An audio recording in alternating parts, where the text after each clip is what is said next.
Alright guys, iOS 17.1 quick review. Hindi ko na patatagalin pa. Let's go!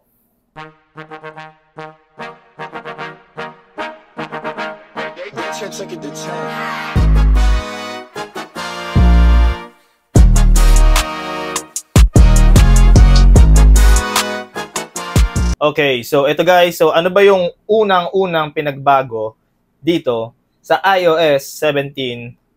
So unang-unang binago dito guys is yung sa AirDrop. So papakita ko sa inyo kung ano yung merong sa AirDrop. So dati kapag nagpapasa tayo sa AirDrop, kailangan magkalapit yung phone or may range na 30 meters or 10 meters. So ngayon, kapag nagpapasa tayo via AirDrop, at lumayo ka, meron na ngayon na settings na cellular or Wi-Fi. So, saan ba makikita yan? So, punta tayo sa General, AirDrop, and then ito, Use Cellular Data. So, ito guys, kapag lumayo ka, basta't connected ka sa Wi-Fi or may data ka, makakapagpasa ka pa rin ng file or photo. Depende yan kung anong pinapasa mo via AirDrop. So, ayan yung isa sa bago sa iOS 17.1.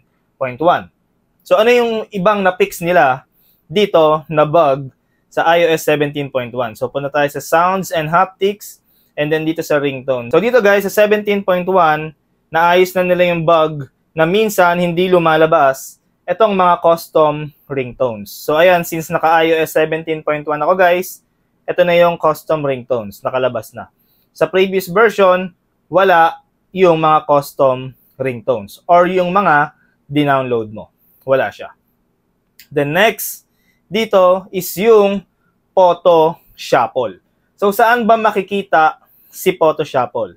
So, punta lang tayo sa wallpaper and then add tayo ng new wallpaper. Ayan.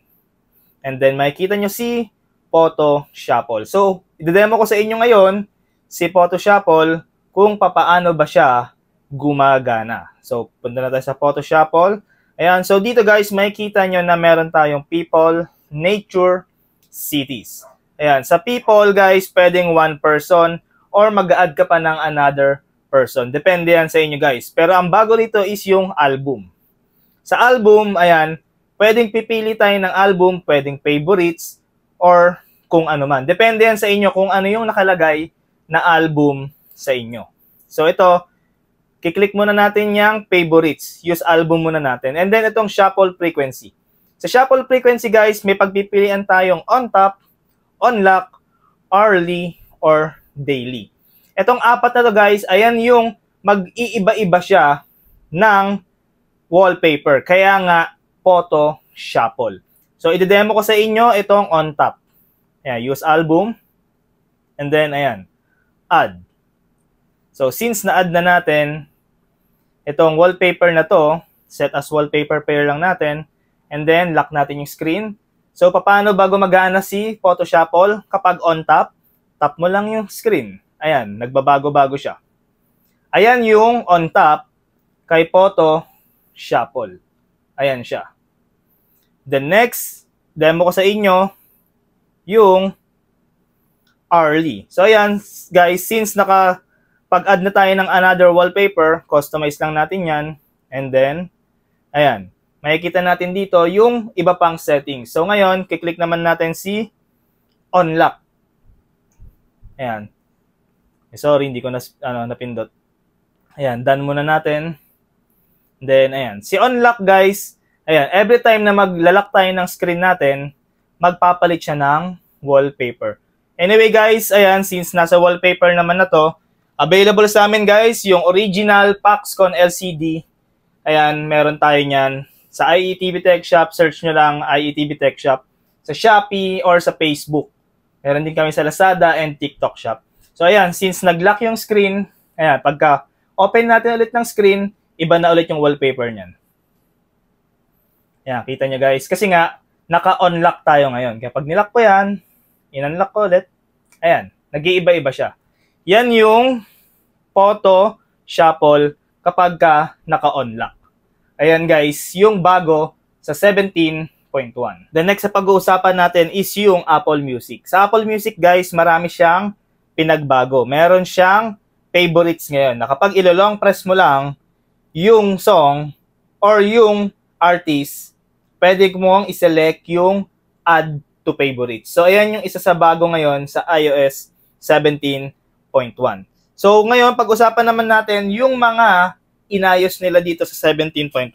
So sa iOS 17.0.3 kasi, nakaka-experience ako doon nang masyado siyang mabagal. Naglalag siya madalas and nag-iinit lagi yung phone ko sa likod. Talagang mainit siya as in. Kahit hindi ko siya minsan ginagamit, umiinit siya. Ngayon sa iOS 17.1, naayos na nila yan. Isa pa sa naayos nila yung lag sa keyboard. So ngayon guys, since naayos na nila yung sa keyboard, napaka-responsive na talaga ngayon ng keyboard nila. Ayan, so makikita nyo, ayan, wala na siya masyadong lag. Unlike dun sa iOS 17.0.3, masyado talaga siyang lag or delay. Ayan, makikita nyo na sobrang responsive niya na. Ayan. Diba? Masyado siyang responsive ngayon. Naayos na nila yung lag sa keyboard. And isa pa guys, yung mga app crashing and yung random shutdown overnight, especially kapag tulog tayo, minsan napapansin ko na kailangan ko pang i-enter yung passcode ko. So yun pala, ang nangyari is nag-shutdown siya or nag-restart yung phone ko habang tulog ako. Kaya minsan nangihingi siya ng passcode.